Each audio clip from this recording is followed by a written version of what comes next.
Jataa tije duol mar KEBS Hestangari oyangoni kodhi mag mbolea mabandi michwalo kodhi kod mbolea mabandi michwalo ne jopur ok opuodhi kod duol margi. Omedo ni kodhi go gin mbolea ma nengone oyueyo ma piny owacho pogo ne jopur mapacho ka koyangoni gikawo kange ni kambi maloso mbolea go kuom tiyo marach kod alama mar KEBS. Wawinji e twagno madhi mbele od bura seche nyakor moga joma dhi achiel kachiel nyake od bura.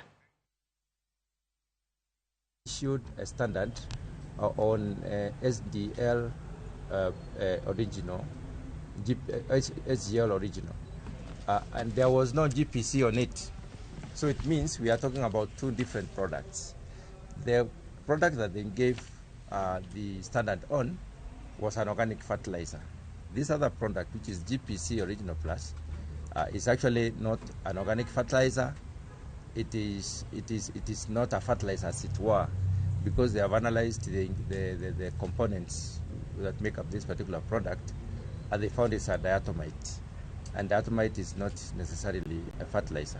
So we still have to meet the Ministry of Agriculture, State Department for Crop Development, so they can give us further insights into how this came to be, and we shall also be meeting the National Cereals and Produce Board, who have been distributing this particular substance across the country, that we may be able to know how they got into the distributorship, how the clearance process was, and then we finally will meet the manufacturer, who will tell us how he went about all this. But right from the onset, it appears like a fraudulent business, because the manufacturer seems to have gone out of his way to do and distribute a different product from what was licensed or what was standardized, given a standard by the Kenyan Bureau of Standards. So the committee has been listening to them, and we've been asking them questions, and we've been able to establish that we are talking about two different products.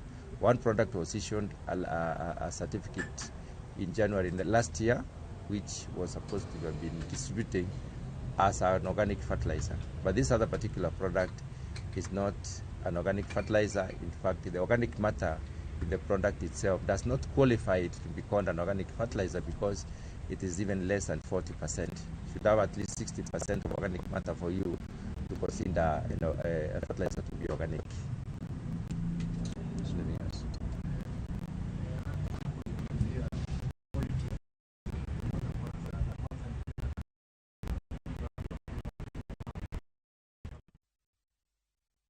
Ramogi joma nokonyo en twak madhi kotenre gi timo nonro ne kothe mabende hech ne gin kothe mabandi